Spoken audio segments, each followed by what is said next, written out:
Dr. Miller here with a video. Welcome, YouTube land. I am your host of video with my name on it. Dr. Miller, PhD, doubled up on the credentials because neither of them really matter that much. If you haven't already, check out my other videos. Lots of stuff. Journal clubs, book clubs, rants and rambles like this one, and instructional videos, reps and steps, and all that good stuff. Me trying to peddle my books to you, all kinds of good stuff.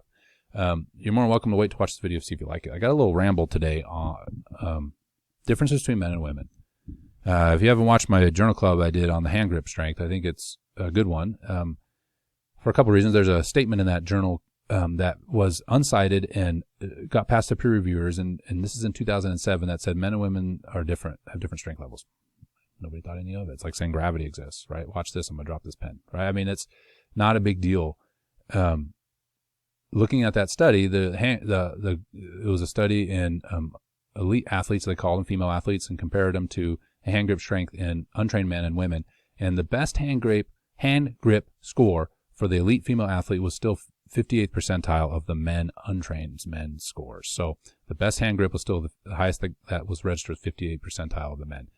Ladies and gentlemen, men and women are different. Okay, men and women are different. I know we live in a postmodern world that says that they're not. They are. We are. Okay? It's in our genetics. And as a result, it produces profound differences in physical and athletic abilities. I don't think this video will probably be just completely ignored 10 years, and probably be ignored anyway, but I mean, the topic would be just so benign 10 years ago. Okay? So what I'm going to do is run through, and this is the purpose of this video, by the way, is not to say that, although I think it's wrapped in it, is what does this mean in terms of training? Men and women, what are some differences? Okay, what do these physiological differences mean? And even some psychological differences mean for training. Training of any type, barbell, sprinting, conditioning, what does it mean?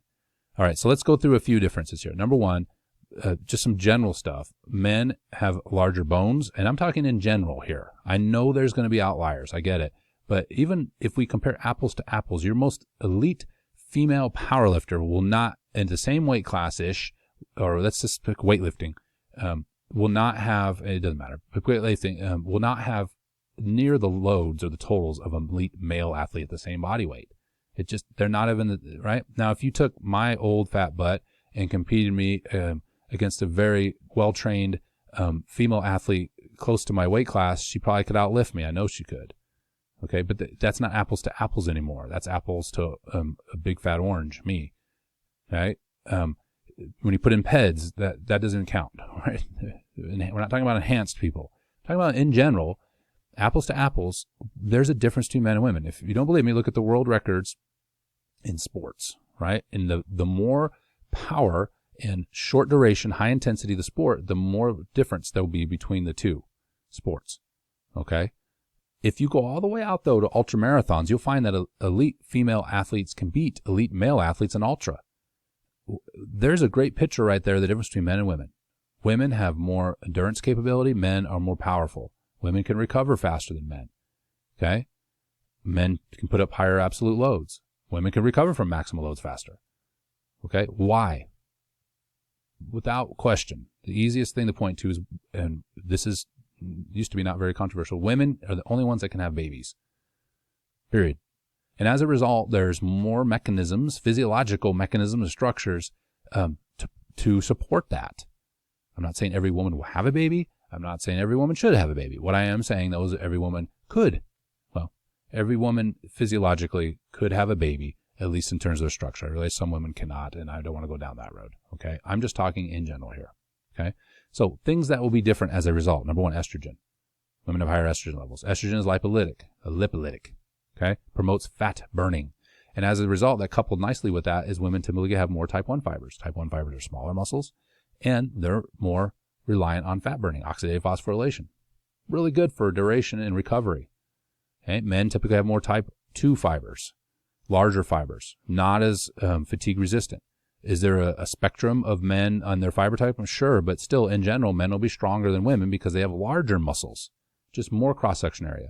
About 50% of difference in men and women. So women have about 50% of the upper body mass as a man, strength as a man, and 70% in the lower. Okay? So men will always have a higher level of upper body. I'll give you a quick story. Self-defense class with my wife, just took it with her. It was a bunch of young ladies and myself. And, I'm a pretty big dude. I realize that, but, outweigh my wife by 125 pounds. And, these other young ladies and they're even smaller. My wife's 5'10". She's quite tall. Yeah, she's a great lady. I like her a lot.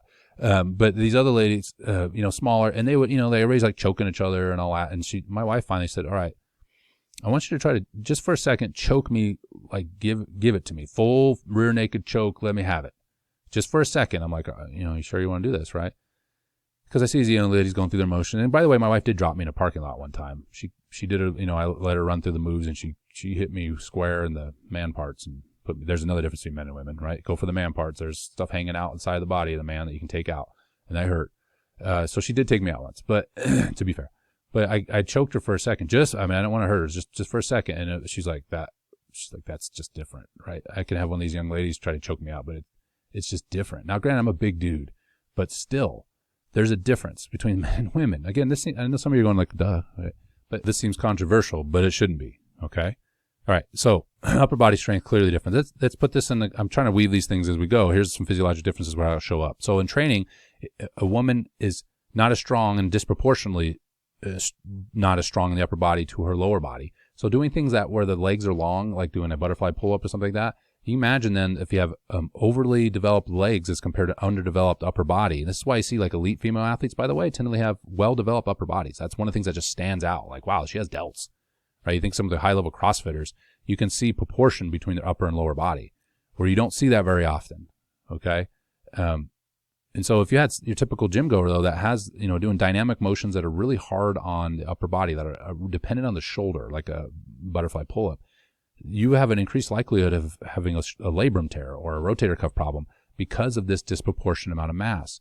Guys tend to be, from head to toe, a little more proportional. And then some guys, as I age too, you don't do as many legs, and all you do is the upper body, then you can actually get you can bench as much as you squat, if not more. I mean, it's, right? It can go the other way with a man, but that's very unusual in a woman, right? That she could bench more than she could squat, even if she wasn't doing a lot of activity. Where a man, that could happen, even if a woman trained only her upper body, it would still be it's likely that she could still squat more than she could press, right? I'm talking about like a bench, right? Or the ratio might close, but there's still going to always be an exception. I know guys who can squat or who can bench more than they can squat. Again, it's not going to happen typically in a woman, right? Untrained or trained. Okay. And so these differences exist. And so, as a female athlete or coaching a female athlete, you have to be careful of the shoulder with the female, right? You don't have a lot of these elite CrossFitters that have well-developed upper bodies. And again, lower bodies that are the same proportion as the upper body. All right. Other things that go into having a baby, wider pelvic bones. So the coccygeal bones are just a wider pelvis. Now, I've seen women that have very steep pelvic bones. They tend to flatten out if they have children. But in general, women have wider pelvises. That means the knees are underneath the pelvis. So knees will be inside the pelvis. That's called the Q angle, or the quadriceps angle. Women typically have a greater quadriceps angle than men do. And that means that women then are predisposed to have ACL injuries more than men because of that position. That's a valgus collapse at the knee. Glute med can help control that. Glute med should be developed. But if a woman has that build, especially if she has, genivalgum to start with, plus a steep Q angle as a result of that, because of the wide hips and the knee structure, they're already at a disadvantage. Now, I've seen women that don't have the knock-kneed look, but they still have wider pelvis. And so there is some Q angle that's greater than men. I use extremes, but the Q angle does matter, okay? Estrogen has receptors on the ACL. Women tend to use their quads more in braking, like when slowing down and deceleration, than men do. They don't use their hamstrings as much as a man does. That causes shear forces at the knee. All these things play into women having a higher likelihood of ACL injuries than men. So women should spend more time doing glute med exercises, doing motor control exercises like landing a jump, right, with proper alignment, okay, controlling it during a squat, it being valgus collapse. Right? And these are all things that women need to spend more time on. Maybe box squats would be a better idea for a female than a man even, right, for different reasons perhaps. Men, on the other side now, tend to be, because they're more type 2, they also tend to be stiffer. as a result of connective tissue construction, collagen and elastin construction. Women tend to be more elastic. Have I seen stiff women? Yes, I have. There's joint by joint, of course. In general, women tend to have more hypermobile spines. Okay, even if a woman had tight hips, she probably has a more hypermobile spine. Okay, and so what does that mean in general then in terms of training? In general, I keep saying that. Women need to spend more time on getting stronger and stabilizing. Men need to spend more time on mobility. So the mobile stable spectrum, men are more stable, less mobile. Women are more mobile and less stable. Okay, I mean, look at who goes to a yoga class more so. Right now, there's some sociological things, but more so it's women. Who tends to go lift weights more men than women, right? And that's changing. Again, some of it's sociological. And I know the thing is, well, it's sociological. That's what drives the changes. No. Okay. There may be some of that, but we do what we're good at, right? We do what we're good at. So if a guy's strong, he's going to tend to go lift weights rather than doing yoga, right? Now, could he benefit from yoga? Yeah. If a woman is flexible, she's going to tend to go do yoga, then lift weights. Okay? And so there's some mixing of sociology there, but there's also the physiology driving the sociology. All right, so far we know women are more flexible, women have better endurance and better recovery. If a woman did CrossFit and lifted weights, she could do both. If a man does that, it's going to be really hard for that man to see performance gains in his strength. Like say doing powerlifting or weightlifting, it'd be better for him just to do that than to do both that and CrossFit. He's going to have a harder time recovering. This is why you have like some of the elite CrossFit men that are freaks because they can recover. And I've seen this in elite athletes in general. They just recover faster. That's one of the primary things I've seen in elite athletes is that's their one superpower is they can recover faster. Now on the scale, usually women will recover faster, if apples to apples, than men will. So training frequency could be higher in female athletes for strength in particular than men. In fact, they might benefit from that because they need more strength and can recover. Men need more recovery and tend to get strong faster. So, in your general strength training program, that would be a really good idea. Hypertrophy wise, if women are more type 1 fiber, it might benefit them to scale up into higher reps. I don't have anything to support this. Okay, this is just an opinion, so take it as such. A pinch of the salt, right? Okay, a grain of salt. Pinch in the grain. Grain is in the pinch. That higher rep so for a female might be better than for a male. Okay, so you play volume is still important for either one. I'm not advocating men do singles to get hypertrophy and women do sets of 55. What I am saying though is that across the spectrum, women might benefit from doing more of cycles in the 10 to 12 rep range, where men might benefit more from doing the 8 to 10 range and then sets going up across the board for both. Okay, that's just a general thing. I don't hang my hat on that. I don't put a flag in the sand and say this is the way it is. It's just an observation and thinking about the physiology. Okay, psychological. So that's just a physiological, by the way. Again, bigger bones, bigger hearts, bigger lungs for men. Okay, more muscle mass in general, and then more type 2 on top of that. The absence of estrogen and obviously the presence of testosterone, especially at puberty. Once puberty hits, men and women separate. Okay, this is when the male's body takes a bath in testosterone and has the receptors for it, and as a result, then grows. Right, everything just gets, all these organs get bigger. Okay, the skeletal muscles get bigger, and there's predisposed to be that much bigger anyway because of the receptor densities, especially in the upper body. This is where you see some of the disparities. It's not just testosterone; it's in the receptor densities too. Okay, structural changes, again, more hypermobile in women and so forth. Psychological. Now, I'll give you the story. This two things. One, I used to teach a coaching class. I used to show a video of a Division I basketball or Division I volleyball play team, female team getting ready, and they're playing patty cake and singing. If you watch a women's softball team, right? I mean, they're singing, they're doing chants, all these different things. But if you zoom in on that woman's face, right, when she's getting ready to hit a ball or throw a pitch, it's very serious. I mean, very focused. And I had a young lady years ago, as a weightlifter, she was a state championship, and she was telling me about this dog she has. This dog, I got this dog, blah, blah, blah. She's, younger girl. Great. This doesn't matter with the story. It's illogical, but she's a great young lady. Grew up to be a pharmacist. She's doing awesome. I can tell I'm old when these athletes are growing up and married and, having big jobs. She's an amazing young lady. But she's telling me about this dog, blah, blah, blah. And then it's like, okay, called her name, went up there and just smashed the lift. And then comes back over and proceeds to tell me more about this dog. Just laughing, having a great time. And thankfully, I at least had a little bit. I mean, if I had been a younger coach, I'd have been like, what are you doing? Focus, I just knew that She did. She focused when she had to. And her ego wasn't wrapped up in the load. So she's going to, a guy on the other hand, it's like, right? But, oh, everything's, it's so much, right? It's just intense all the way through. If anything, it's trying to power it down a little bit. Like, whoa, take it down. You're getting a little bit too high, right?